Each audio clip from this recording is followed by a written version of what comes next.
Alors bonjour, mon nom est Luc Marchand, professeur associé au département de génie mécanique de Polytechnique Montréal. Et aujourd'hui, je vais être votre guide dans cette visite du laboratoire Lésiac. Bon, alors la pièce principale qu'on retrouve dans le laboratoire Lésiac, c'est ce banc d'essai-là. C'est le banc d'essai de l'avion Challenger 300 de Bombardier. Plus spécifiquement, c'est le banc d'essai sur les systèmes intégrés. Donc, on va retrouver ici tout ce qui sert à contrôler l'avion en vol, que ce soit les surfaces de contrôle, train d'atterrissage, etc. Donc, si on regarde un peu ce banc d'essai, qui occupe presque tout le hangar, vous avez à l'avant le poste de pilotage, où on va retrouver toute l'instrumentation qui nous sert à prendre des mesures. Vous avez après les ailes, où il y a plusieurs surfaces de contrôle qu'on verra tout à l'heure en détail, le fuselage et finalement la queue de l'appareil, de l'avion. Alors, nous sommes maintenant dans la partie avant du banc d'essai, c'est-à-dire le poste de pilotage. Donc, vous retrouvez ici le siège du pilote, le siège du copilote, évidemment le manche, volant et pédalier du pilote, la même chose pour le copilote. Et pilote et copilote ont un écran relié à un ordinateur. Ils peuvent suivre ce qui se passe durant l'essai qu'on fait sur cet appareil-là. Alors, le système d'acquisition de données, comme je vous disais, c'est un peu le cerveau de l'expérience. Donc, il y a à bord du système d'acquisition de données un microprocesseur qui est chargé avec un programme qui l'exécute en boucle. C'est un système d'acquisition de données qu'on appelle temps réel. Donc, il fonctionne continuellement, il fait les lectures de tous les capteurs qui sont reliés au système d'acquisition de données. Et une fois ces mesures-là faites, il va les publier sur le réseau informatique du laboratoire.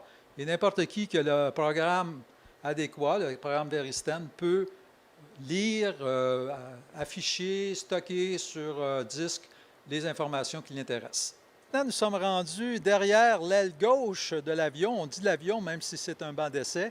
Alors, l'aile est un système très complexe. On va retrouver beaucoup de surfaces de contrôle et aussi, sous l'aile, le train d'atterrissage. Donc, commençons avec le train d'atterrissage.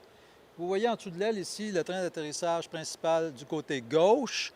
Et ce train-là, bien sûr, on ne voit pas de roue encore une fois, mais on va simuler le train d'atterrissage réel. Donc, il y a le cylindre qui est complètement à l'intérieur du fuselage, qui est le cylindre réel, celui de l'avion.